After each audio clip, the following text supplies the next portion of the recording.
Christelle Tessé-Chrisman, responsable des compagnons bâtisseurs à Maripasoula.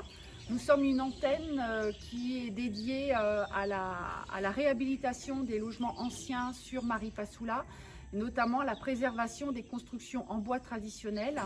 Alors, le mouvement des compagnons bâtisseurs est un mouvement solidaire basé sur le principe d'accompagner les familles, c'est faire avec les familles, faire ensemble, faire en apprenant le geste. Donc c'est amener les familles à devenir de plus en plus autonomes en les accompagnant dans la réhabilitation de leur logement. Donc les compagnons bâtisseurs ont essaimé dans toute la France métropole et maintenant en Outre-mer, notamment sur Maripasoula depuis le lancement de l'opération programmée d'amélioration de l'habitat de la ville de Maripasoula.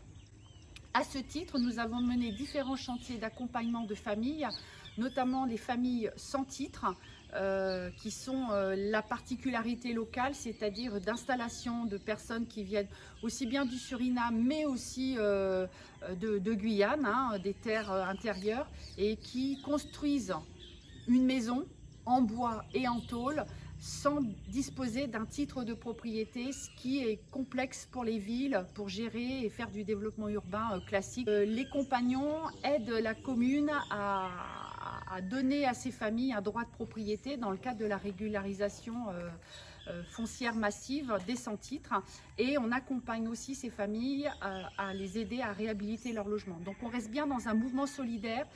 Les compagnons n'ont pas vocation à vendre du bois, à produire du bois, à être une entreprise. On est une association et on n'a pas de bénéfices puisqu'on fait beaucoup d'accompagnement social. Donc si parfois on peut avoir un peu de sous dans une opération, ça sera plutôt pour mieux faire un accompagnement ou acheter plus de bois pour mieux aider une famille qui est dans le besoin. Nous sommes dans un contexte local très particulier puisque Maripasoula étant située au cœur de la forêt amazonienne, nous avons des problèmes de production de bois pour pouvoir mener nos réhabilitations. Parallèlement, comme les maisons traditionnelles sont en bois et qu'on voit de plus en plus de constructions qui se font en béton, on se dit que peut-être le bois va peu à peu disparaître de ce territoire pour la production des maisons, alors que c'est le matériel ou le matériau historique, il est à disposition. Donc on veut démontrer, en partenariat bien entendu avec aussi les collectivités, le parc amazonien entre autres, que ce bois présent peut être utile encore pour construire des maisons et des maisons de qualité.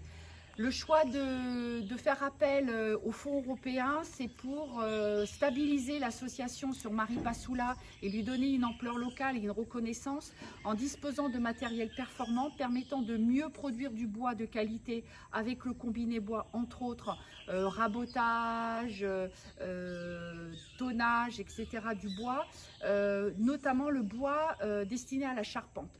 Le combiné a une vocation utilitaire pour l'association.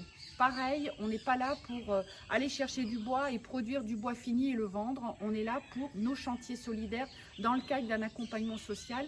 Ces chantiers sont subventionnés par les communes, par la collectivité territoriale de Guyane, par la CAF, par l'État, d'avoir à la fois le combiné et d'aller chercher du bois en forêt. C'est pour mieux approvisionner nos chantiers, pour mieux accompagner les familles.